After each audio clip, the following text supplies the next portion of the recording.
Hello বন্ধুরা, কেমন আছো? আশা করি সবাই ভালো আছো। আবারও সবাইকে স্বাগত জানাই নতুন একটি ভিডিওতে। এই ভিডিওতে আমরা জানতে পারবো যে ধূপকাঠি জ্বালানোর নিয়ম।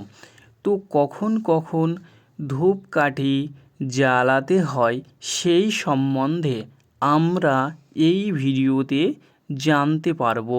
চলো বন্ধু, শুরু করা যাক ধূপকাঠি জ্বালানোর নিয়ম। তো ধূপকাঠি জ্বালানোর অনেক নিয়ম আছে, যেমন সকালবেলা, সন্ধ্যাবেলা অনেকেই ধূপকাঠি জ্বালিয়ে থাকেন, কিন্তু অনেকেরই জানেন না যে কখন ধূপকাঠি জ্বালালে শুভ হয় এবং কোন সময় ধূপকাঠি জ্বালালে প্রচুর পরিমাণে ফল পাওয়া যায়। তাই সমস্ত কিছু বিস্তারিত আলোচনা করা হয়েছে এই ভিডিওতে। কোন কোন সময় ধূপকাঠি জ্বালাবেন সম্পূর্ণ ডিটেলসে আলোচনা করা হয়েছে এই ভিডিওতে। লাস্ট পর্যন্ত দেখো, তা না হলে আপনারা জানতে পারবেন না যে ধূপকাঠি জ্বালানোর নিয়ম, কখন কখন ধূপকাঠি জ্বালাতে হয়। তো ধূপকাঠি জ্বালাই আমরা সাধারণত পূজা অর্চনার সময়, এবং ধূপকাঠি জ্বালানোর একটি বিশেষ উপকারিতা আছে। যদি বাড়িতে অশুভ শক্তি থাকে সেটা দূর করা যায়, এবং নেগেটিভ শক্তি থাকে সেটা বাইরে চলে যায়, এবং পজিটিভ শক্তি সেটা বাড়িতেই চলে আসে, যেটা বাড়ির মধ্যে ঘোরাঘুরি করে।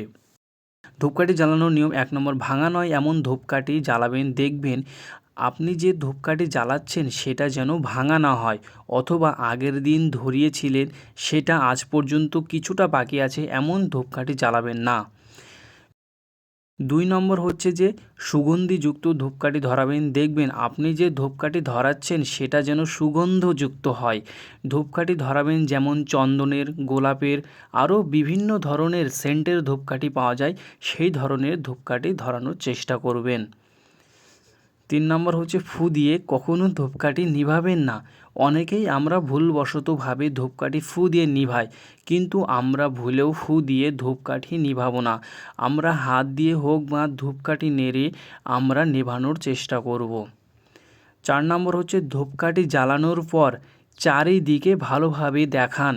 ধূপকাঠি ধরিয়ে চারি সাইডে ঘোরাবেন, বিশেষ করে ঠাকুরের সামনে বেশি করে ঘোরাবেন, এতে প্রচুর পরিমাণে ফল পাওয়া যায়।